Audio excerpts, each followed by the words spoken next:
কল্পনা করুন আপনি সমুদ্রের নিচে আছেন আর হঠাৎ একটি অক্টোপাস আপনার সামনে চোখের পলকেই সাপে পরিণত হলো। না, এটা কোনো সাইফাই সিনেমা না, এটা বাস্তব। আর এই অবিশ্বাস্য প্রাণীর নাম মিমিক অক্টোপাস, সমুদ্রের সবচেয়ে চতুর ছদ্মবেশী, যাকে গিনিস ওয়ার্ল্ড রেকর্ডস ঘোষণা করেছে পৃথিবীর সর্বশ্রেষ্ঠ অক্টোপাস মিমিক হিসাবে। এই অক্টোপাস শুধু রং বদলায় না, এটা নিজের পুরো শরীরের আকৃতি, ভঙ্গি আর চলাফেরা বদলে ফেলে। মানে এক মুহূর্তে এক একটা আলাদা প্রাণী হয়ে যায়।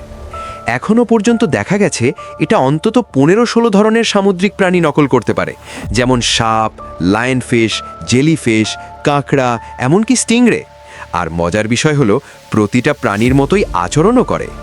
আরও অবাক করার মতো বিষয় হলো এটা পরিস্থিতি বুঝে ঠিক করে কাকে নকল করবে। যদি শত্রু হয় মাছ, তখন এটা সি স্নেক হয়ে যায়, কারণ মাছ সাপকে ভয় পায়। বিশ্বাস করবেন, এত অসাধারণ ক্ষমতা থাকার পরও এই প্রাণীটা আবিষ্কৃত হয়েছে মাত্র 1998 সালে। ইন্দোনেশিয়ার কিছু জেলে প্রথম এটি দেখতে পান। বিজ্ঞানীরা বলছেন এত দেরিতে আবিষ্কারের একমাত্র কারণ এর অসাধারণ ছদ্মবেশের ক্ষমতা। এটি এত নিখুঁতভাবে লুকিয়েছিল যে কেউ বুঝতে পারেনি। এই কারণেই মিমিক অক্টোপাসকে বলা হয় রিয়েল লাইফ শেপ শিফটার। প্রশ্ন হলো, আপনি যদি এর সামনে থাকতেন তাহলে কি বুঝতে পারতেন এটা আসলে একটা অক্টোপাস?